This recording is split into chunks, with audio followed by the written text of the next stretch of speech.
Hey, Sam. Ooh, hi, Bev. Ooh, That was quite the sound effect. that was extra. Yeah, which you made up for my lack of beverage noise. So, you just stole the show. And Oh, good.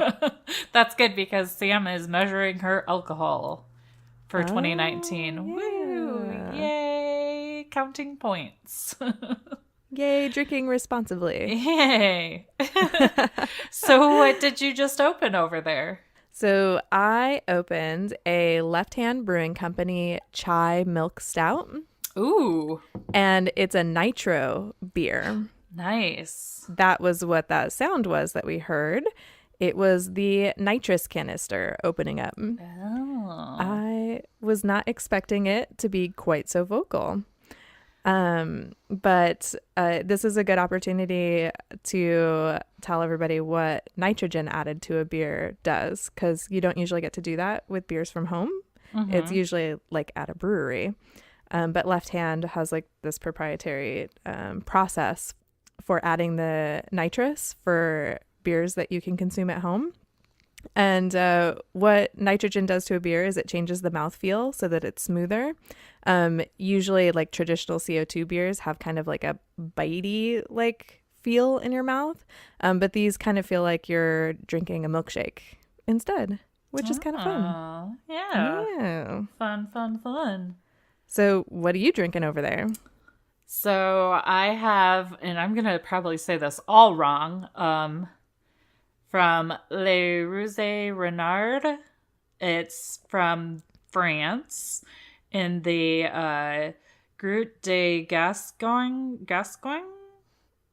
I don't know. It's some part of France that does wine really well. But it's a white blend. It's got really cute like fox design on the front of it. And it's been in my fridge for a while. So I figured I'd try it. And it's a 2015. It's pretty I would say it's a pretty friendly white blend. And it pairs well with things like seafood and cheese, apparently, according to the pictures on the back of the bottle.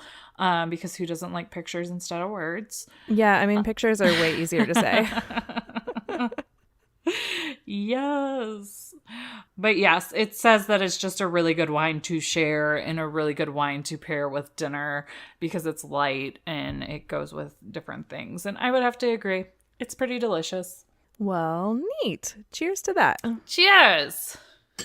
And welcome to We Drink and We Farm Things. Yes. And we are a farm comedy podcast where we drink and talk about farming things and make a shit ton of mistakes. And then we tell you all about them.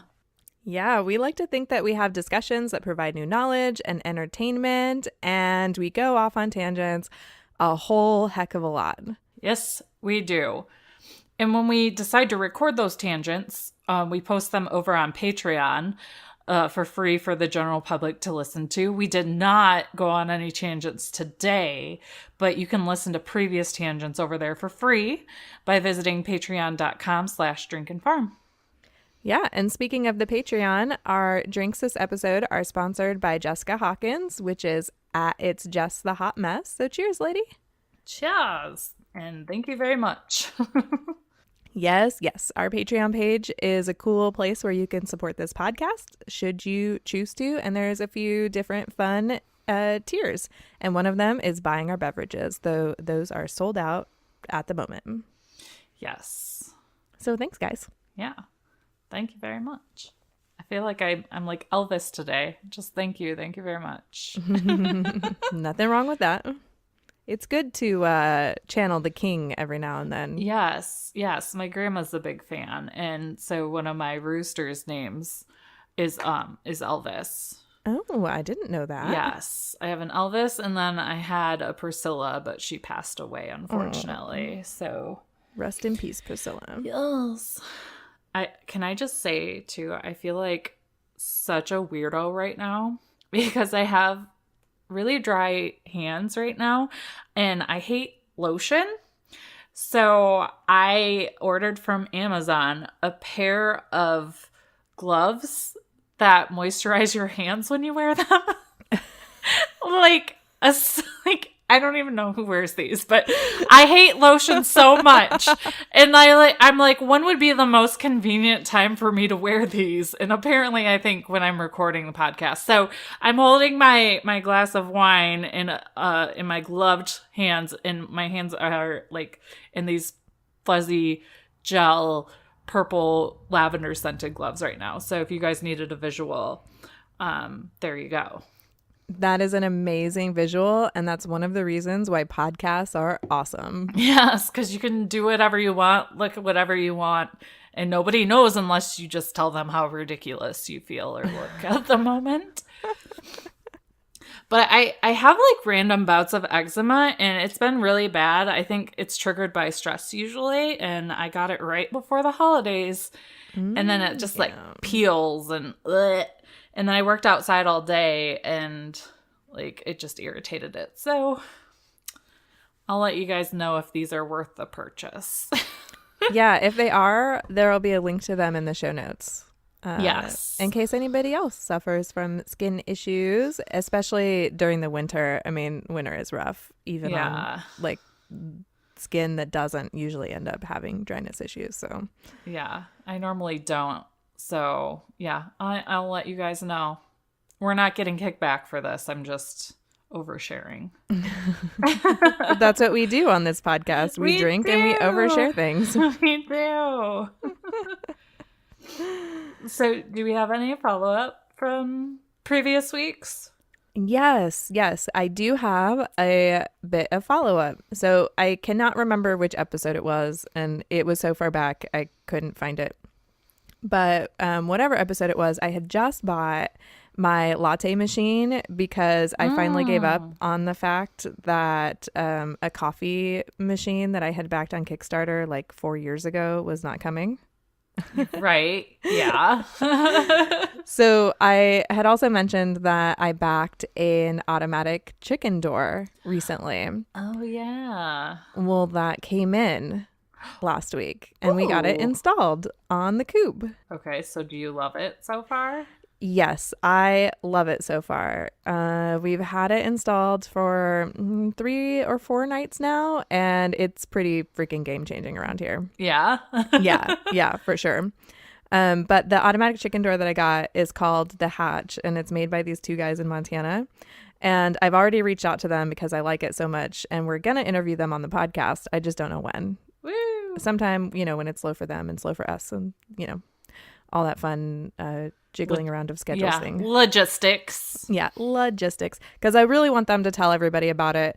I'll list just like a handful of the features because I honestly don't know what other chicken doors have because I never looked to buy one. I just happened to stumble across this Kickstarter and was like, hey, cool. 2 guys want to come out with a product. I'll back that. Yeah. Because I like doing weird stuff like that. But it was basically plug and play. Like it just plugged into the electricity that we had in the coop. But if you don't have electricity in your coop or you're off grid, they have like a little off grid kit as well that just has like a tiny solar panel that they send to you that mounts to the outside of the coop and will run it for you. But we had to frame ours because our pop door was apparently not standard size, but I don't know what a standard size is on a chicken coop. I don't know either. But framing it was super easy. And it also has like a daylight sensor on it, so it opens and closes with the daylight. It has temperature lockout control, so when the temperatures get like really far in the negatives, I mean here in Southern Ohio, if it got to like -10, I would keep our chickens inside the coop to keep them from getting frostbite. Other parts of the country, you'll have to, you decide how cold is too cold for your chickens, because I know that that's really not that cold compared to a lot of places. Right. Or it is really cold compared to some other places. Yeah. Or it is really cold compared to, say, like Florida. Florida would die if it was -10. All of Florida. State, the whole thing. Gone. It'd be gone. And it also has like this no hen left behind feature. So it closes and then it waits 5 minutes, opens back up for a few minutes and then closes again. So if somebody was running behind, they could get in. Aww. Which is pretty cool. And it also closes with 40 pounds of force. So that means that like a predator can't keep it from closing. Okay. That also means that if a hen falls asleep in it, it doesn't have like that garage door feature. Oh, but it's pretty loud, so I can't imagine a hen staying in the doorway. yeah. But somebody did tell me a story on my Instagram that they had a hen get caught in their automatic door. So Oh, I am keeping an eye out for that. But my chickens don't hang out in the doorway. So I don't okay. know if that's a thing. I guess you'll find out the hard way if Yeah, it I'll find out is the for hard your way. flock. Yeah. I don't think you can really prevent that. No, I don't think so either. Well, I am out there when it opens and closes just because I'm curious for now. Oh.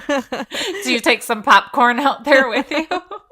I should. That's a good idea. Coffee in the morning, beer at night. There you go. But what's pretty cool about having the automatic chicken door is like we'll be able to take day trips a little easier without worrying about the chickens because like, they'll go in at night by themselves and the door will just close. Right. So we don't have to worry about raccoons or anything getting in after them because we weren't there to close their door. Also, my 13-year-old is the one that's responsible for the morning and evening chores with the chickens. So now he doesn't have to set an alarm to get up. Oh, so he really likes it. Yeah. He just gets to go check on them like mid-morning to make sure they have food and water and gather the eggs and stuff. Nice. Yeah, it's super neat. And also I'll feel a little less guilty asking people to watch our farm if the chickens don't require so much work. Yeah, that's a really good point. So do you know like what that retails for if somebody wanted to get one? I think it's $200. I think that's pretty standard for most other doors that I've seen. Yeah, it was relatively reasonable because I backed it on Kickstarter as like an early person. I think I paid 175, but I think the regular retail is 200. Okay. Yeah. So there we go. I have an automatic chicken coop door. I'll keep everybody posted. Your chickens are living the high life. They really are. They have a relatively like standard coop, and I mean from my Instagram pictures you can tell there's chicken shit like all over the walls in there. I mean, but if there's not chicken shit in your coop, I don't know if we can be friends because I can't live up to those expectations of not having chicken shit like on the ledges or on the walls, at least a little bit. Yeah, I mean, and if there's no chicken shit in your coop, are there even chickens in there?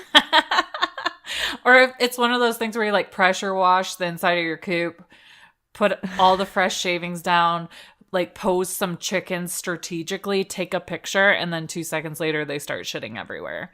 Like if we're gonna be Pretty real, much. Yeah. But I understand in Better Homes and Gardens, like they can't show chicken shit all over the walls. Like that's not pretty. Yeah, no, it's not pretty whatsoever. Oddly enough, though, my most liked photo on Instagram is the one where you can clearly see that the decorations on the back of the walls are giant streaks of chicken shit. Well, It's kind of amazing. I just think that just shows that your audience appreciates your authenticity.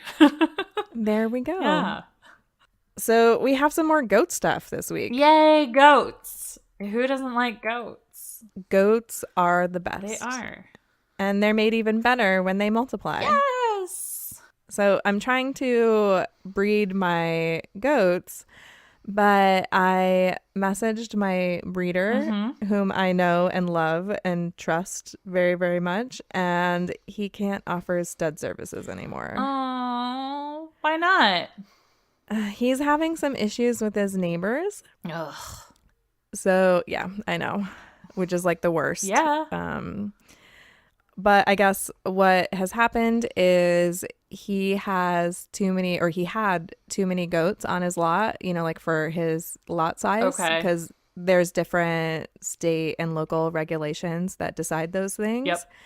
And I guess some neighbors got irritated with the goats at some point, and there were some threats of some kind, and he had to get rid of several adult goats. And unfortunately, it was the 2 bucks that were not related to 3/4 of my herd. Oh, no. He still has 1 buck, but it's the one that sired 3 of my does that I'm trying to breed, which makes it a little difficult for me because that's not really a great way to breed your goats. Right. Yeah. And that's not to say that like your goats can't be related to each other when they're breeding. It's just that the sire-daughter breeding is not one that is recommended. Okay. See, I was just wondering about that because Matt asked me, like, well, what are you, like, if we keep any of the boys, if the does have boys, are we going to fix them? And I was like, I don't know. Like, I'd have to think about it because, like, that's a long-term strategy decision, and I haven't done enough research on genetics and breeding for goats to fully understand, like, if it's okay to breed. Like with rabbits, they call it breeding back. If it's not okay, like, what are the pros, what are the cons, things like that. So it's like you read my brain. Oh, good. That is awesome. Yeah. So I was going to say, I believe that like buckling mother is a fine direction to breed. But Interesting. we'll have to dig into that just a tiny bit more. I don't know exactly why the sire daughter is not recommended, but so like goat genetics are kind of interesting. But when it comes to breeding, you want to make sure that you keep a variety of genetics in your herd, which is why, you know, having a bunch of goats that aren't related when you get started is kind of a good way to go about it. And there's a saying in the goat breeding world that it's called inline breeding if it works and inbreeding if it doesn't. So that's a very simplified way to look at it. Yeah. But having good bucks is the easiest way to get good genetic traits in your herd. And when you're line breeding, what ends up happening is it accentuates the good qualities and the bad qualities. Okay. So like if the buckling has any negative traits like aggression or like mom has low milk production, then those traits get accentuated in the offspring if they're bred in line with other goats that they have relationships with. Okay. So the best way to get around that is to have more bucks and more does that aren't related. More goats. More goats. The answer is more goats. And it's not just because we want everybody to have more goats. It's legitimately that you need them if you're going to be breeding. I like that. Yeah. I mean, more goats seems like a hard and fast rule that everybody can stick to, right? I mean, unless your lot size is not big enough for more goats, right? Then don't get more goats. Yeah, because you don't want to have to sell goats you don't want to sell. Trust me. Right. Exactly. I can't even imagine like the mental anguish of that whole thing. Yes, it is important to read your zoning in township or city or whatever rules before you make decisions like that. I found out that I can have like 10 goats per acre and we have 7 acres. So I'm golden. Yeah, 70 goats. Oh my God. I just spent the majority of the day cleaning out the barn that we'd really been like slacking on because we need to set up birthing stalls. And I am in so much pain. And it's still not like completely done. And that's like, that's like 5 goat poop. 70? No. So basically, I have 2 choices that I have to go with if I'm going to breed my does. One of them is find a farm that offers stud service. Or I can get a buckling now and he'll be ready to service the ladies in the summertime. Do it. I knew you'd say that. More goats. More goats. That's the theme of this episode. Yeah. More goats. Yeah. The only thing is, though, I'd really need 2 bucklings because I have 4 does that need to be bred. And if I want to maintain genetic diversity, I should probably go ahead and just bite the bullet and get both of them right off the bat. Yeah. I also just finished all of my paperwork for like all of the goat registries. So my eyeballs are like swimming in goat jargon and checks and credit cards. And yeah, because they're not like standardized the way that you have to do it. Each organization is separate. We'll have to do a whole episode on registering the goats with the different organizations. It was quite a week. But as soon as we do that episode, don't you feel like they're going to change something or tweak something? Or do you feel like it just never changes and that's why it's not standard or, It never changes and that's why it's not standard and it's so bad and it's so old school. Yeah. Lovely. Come on, lovely, people. lovely. Get it together. Have I told you lately how much easier my life has been since I discovered the Grubbly Farm subscription option? Put a tune to that and it could be a catchy new jingle. No, but I'm being serious. My 7-year-old is in charge of putting the chickens back in the run mid-afternoon, and since Grubblies are the only thing that brings them running, we use tons every day. I'm not really sure whether she's just being super generous or she has really big hands for a small child. She inherited my hands. But don't you just love the treat tank? It keeps all the critters out and keeps those grubblies fresh. Yeah, because that's her job. She also is in charge of putting away the treat tank, and she left it outside in the rain yesterday. But luckily, the grubblies were safe inside the treat tank. Nothing got ruined. Yay! Thank goodness. Woohoo, treat tank. Keep your treat tanks full with a subscription. They always ship free, save you 10%, and you can skip a month or cancel at any time. So head over to grubblyfarms.com and use code FARM15 to save 15% off your first one-time order or the first month of your subscription. So right now, I am weighing the pros and cons of owning a buck or using a stud service. Yes, because, I feel like I've seen people successfully do stud service before, but I've also seen some weird, shady shit in the goat groups I'm in of people doing stud service. And with my level of anxiety and paranoia, I feel like personally, I would really have to trust the person, and know them. And yeah, but owning bucks is a whole different rodeo. Yeah, I mean, so it was really funny. One of the farms that I messaged about stud service here in my area, she wrote me back. She was like, I don't do stud service, but I do sell bucklings, and they're really easy, I promise you. I'm like, Liar! you just want to sell me goats. Yes. But honestly, like, we have a buckling here, and he is just lovely. But we raised him from like 1 week old. So he's very friendly and, it's really nice to have him available because we can breed the girls and not have to worry about the safety or the health of all the other goats, of keeping them on the farm in a closed herd. So that's one of the pros of owning a buck, other than just their adorable beards. And their beards are pretty great. And that little yeah, things they do. Yeah, the little noises they make when they want to get it on. Yeah, it's adorable. Oh, is that their get it on noise? Oh, yeah, that's Toots. He does it, and like he'll even go after our wethers. He'll sniff their butts and go. He's like, dude, I know the balls aren't there anymore, but I promise there's nothing there for you. It's like, Toot, you really don't want to do that. Keeping animals is fun. Yes, you learn so much. Circle of life. Yeah. No more qualms about sexy time. No. But, I think there are definitely some cons to having your own bucks. And number one for us is that bucks just stink.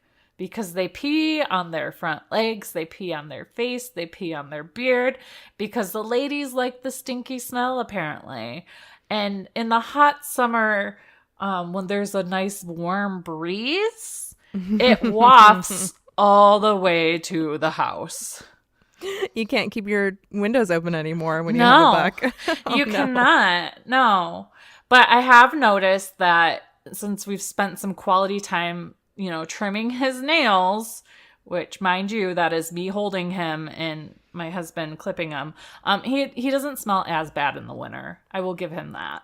Oh, okay. That's good to know. Mm-hmm. But like, in addition to stinking, you've got to build a separate pasture area for them and separate housing, because you can't keep them together all the time if you're going to use your doe's milk. Because I think we mentioned this last episode also, but the buck will make the goat's milk taste like what they smell like, which is pretty bad. Yeah. So we're working on separate quarters now for that very reason. Yeah. I mean, and it can be costly to build extra fence or Mm-hmm. new little shelters or put in extra stuff inside your barn. I mean, that's definitely not something to be taken lightly. No, it definitely takes some planning, but luckily, like the gestation period is like 5 months. So if you think your dough is knocked up, you have some time to figure it out. That's true. I mean, and that was one of the things that I told my husband when the nice lady mentioned that she would just sell me some really good quality bucklings. Mm-hmm. And he just sighed like in that I've given up, do what you have to do way. And I was like, well, but on the bright side, we wouldn't have to build anything for probably another 9 or 10 months Yeah. because we would bottle raise him. He would go live with the rest of the goats once he got big enough to not be picked on by them. And then he would breed them when he was ready. And like as he got close to sexual maturity, I'd probably put like a marking thing on him so that I would know like when he was mounting and Oh. starting to breed with the ladies Mm-hmm. so that I'd have an idea because yeah, it's really hard to tell whether a goat's pregnant. You can do blood tests though if you are really curious. Yeah. Mail order blood tests. You don't even have to go to a vet anymore for Oh, them. interesting. Yeah. So, I mean, that is definitely an option because, like you mentioned, paying for a stud service, like either your does have to go to the bucks for like 3 or 4 weeks to make sure Mm-hmm. that they get bred, or you have to house the buck, which can be pretty freaking scary if you don't already have a relationship with that farm. Right. Exactly. Yeah. I mean, because you're worried about the safety of your does. And you'll also have to like prove to the farm that you're dropping your does off or that, if you're bringing their buck to you, you have to prove that your herd doesn't have CAE, CL, or Johans disease, Okay. which are 3 really terrible goat diseases. And we'll get to those in just a little bit. And you'll want to make sure that you get the paperwork from the Bucks farm as well, proving that he doesn't have any of those things because you don't want to expose your herd to any of those things either. Right. So it's not really as like casual as like picking somebody up at the bar and bringing them home not knowing what they have. So Yeah. this is a little more coordinated for obvious reasons. It's called biosecurity. Yes, biosecurity is extremely serious. Yes, even though we're making jokes about it, but that's just because we take things that are sad or scary or cause anxiety and make jokes about them because that's how Sam copes anyways. Yeah, that's how we take things that are really scary and uncomfortable and make them tolerable.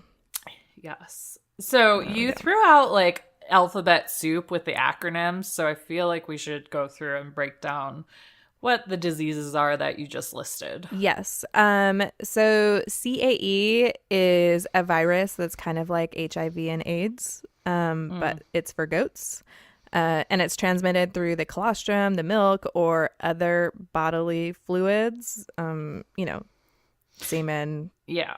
saliva, Right. what leaks out of people's bodies. Ew, that Um, just sounds really gross when you say leaks out of bodies. At least I didn't say moist. Oops, you just did. And like this disease is totally devastating to a goat's health and milk production, but it's not transmittable to humans. So it's not, it's not dangerous to the people. Okay. But you can pasteurize milk from CAE positive goats and still drink it, apparently. I don't know if I would, but the internet research says it's okay. So it's okay. And CAE is incurable and untreatable. But yeah, so there isn't a vaccine for this one, correct? Yeah, no, there is no vaccine, and supposedly they're not even working on one. So, Oh, I interesting. know, kind of a bummer. Yeah. So then I see that the CL stands for caseous lymphadenitis. Is that how you say that Yeah, let's go with it. one? Okay. But we're just going to call it CL just in case. Yeah. This one is caused by a bacteria that the goat's lymph system is able to filter to the outside of the animal's body. into encapsulated abscess, thereby eliminating its ability to make the goat ill. I feel like I just said a lot of things that did not make sense. So basically what it does is it takes the disease and sticks it to the outside of the body in like pus-filled nasty abscesses. Ew. I guess I could have just put that in the show notes instead of science jargon, but that was way more fun to listen to. So is this one human safe, or is this something we need to be very careful with? Like bumblefoot is a staph infection, right? So you should really wear gloves if you're extracting that.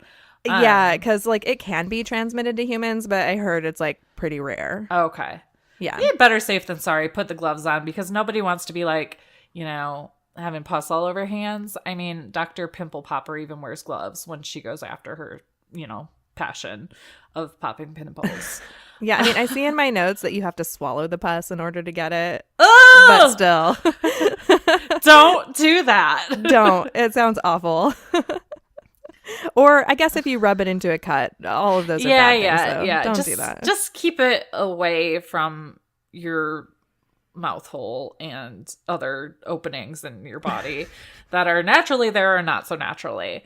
But it is good to know that this does not pass through the colostrum, milk, or other bodily fluids. It's just this one little pus-filled pus sac thing. Yeah, pus-filled pus sac. Which is why like other goats get it, because they like all rub up against each other and headbutt each other and stuff. Yeah. So like it's once you find it in your herd, like you got to take that animal out and then monitor everybody else, because if you leave them, because it's not curable. Okay. So yeah. Did we already mention this? You can vaccinate against it? No. Okay. Yeah, you can vaccinate against it though. Okay. Which I did not know until doing this research. So there's that. The more you know. We say that a lot. Yes. I feel like we should really just get the sound effect that goes with that. We might have to pay some rights to them though for that. So what was the last one that you mentioned? So the last one is Johann's disease, and it's spelled like John's disease, but it is definitely pronounced Johann's. I don't know if like that's just how the Amish pronounce John. I don't know where this name came from. I mean, it's not a like spell it how you say it or say it how you spell it kind of situation. Definitely not, but Johann sounds Amish. Yeah, a little bit. But what is it exactly? It's the goat equivalent to chronic wasting disease. Oh. And we've talked about that in deer. Yes. So how does this one show up in your herd then? So because it's like chronic wasting disease, I think ill goats are super obvious. Okay, yeah, they'll be really thirsty. They'll be showing all the signs like deer do for chronic wasting disease. They'll be like rubbing their it's also called like the scratchies, or I can't remember what the slang word is for Johann's disease, but there is a slang word, and it has to do with how the goats rub themselves up against things because they're itchy. Oh, okay. Unless I just totally mixed two things up. I mean, I'll correct myself next week. But one of the worst things about Johann's disease is that it's crazy contagious, but it lives in the soil like for forever. They have no idea how long it lives for. So it's a really long time. So basically when it shows up in a herd, you can't have another herd there. Oh, okay. I might have to burst your bubble though, because I just Googled it and it says it's pronounced Yonis. Oh, dang it. We're going to have to re-record all that shit. Dang it. No. I think this is fine though, because it shows that we make mistakes and we correct ourselves, and it's okay, because I'm pretty sure that I slaughtered the name of my wine earlier. But that's fine too. There we go. All right, fine. I don't know where I got this pronunciation, Johann's, because I put the pronunciation earlier up in the show notes. And I typed it out as Johann's. Yonis. Well, it's so still funny. A weird way to spell Yonis. It just makes me think yo mama. There's only one E there. Yoni's.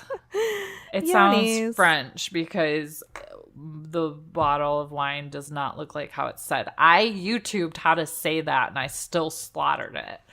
So it happens.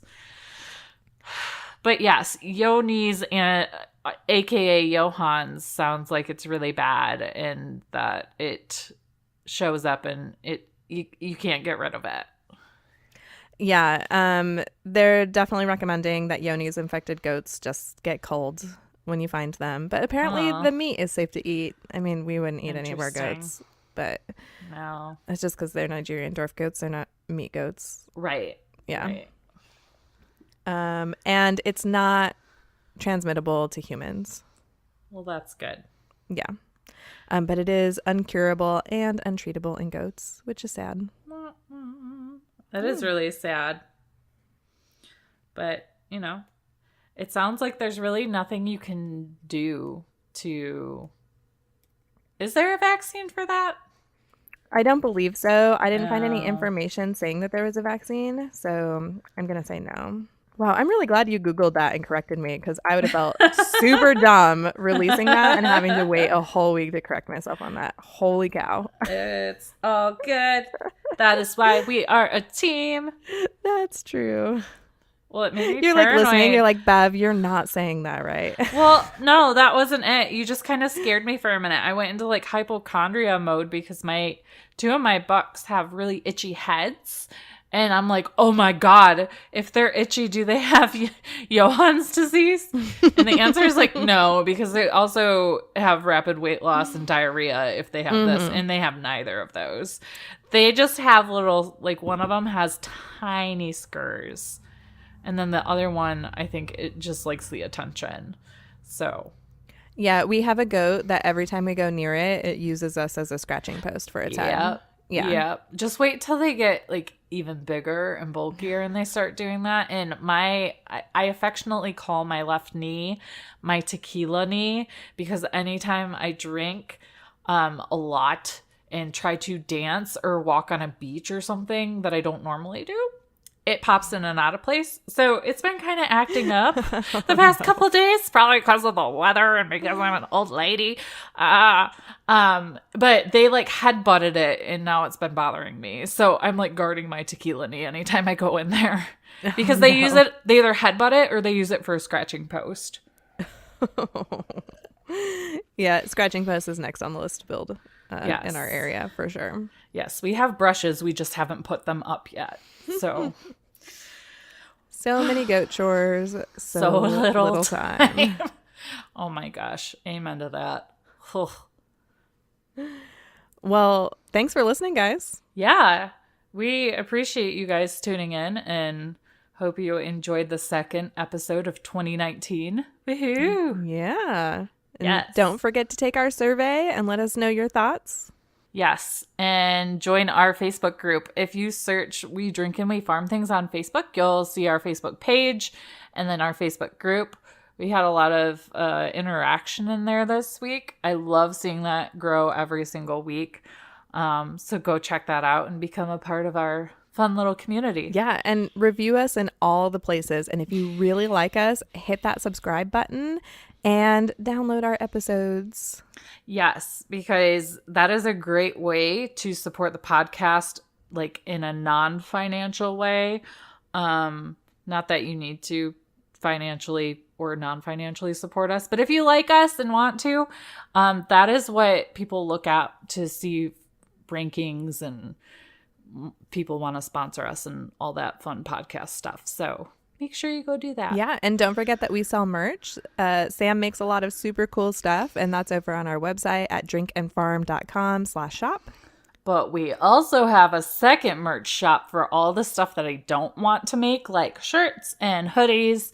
And we have these really cute camping cups. One of a unicorn spooging positivity. If you don't know what I'm talking about, you'll just have to go look at drinkandfarmmerch.com. Yeah, and send us your farm stories. If Please. you have a story from your farm you think fellow listeners would like or could learn from or laugh at or cry from, send it to us. Yes, we will read that And you can send that to us via direct message on Instagram. Our Instagram is at drinkinfarm. Or you can email them to drinkinfarm@gmail.com. Yeah. So drink. Farm. And give 0 clucks. Bye, guys. Bye.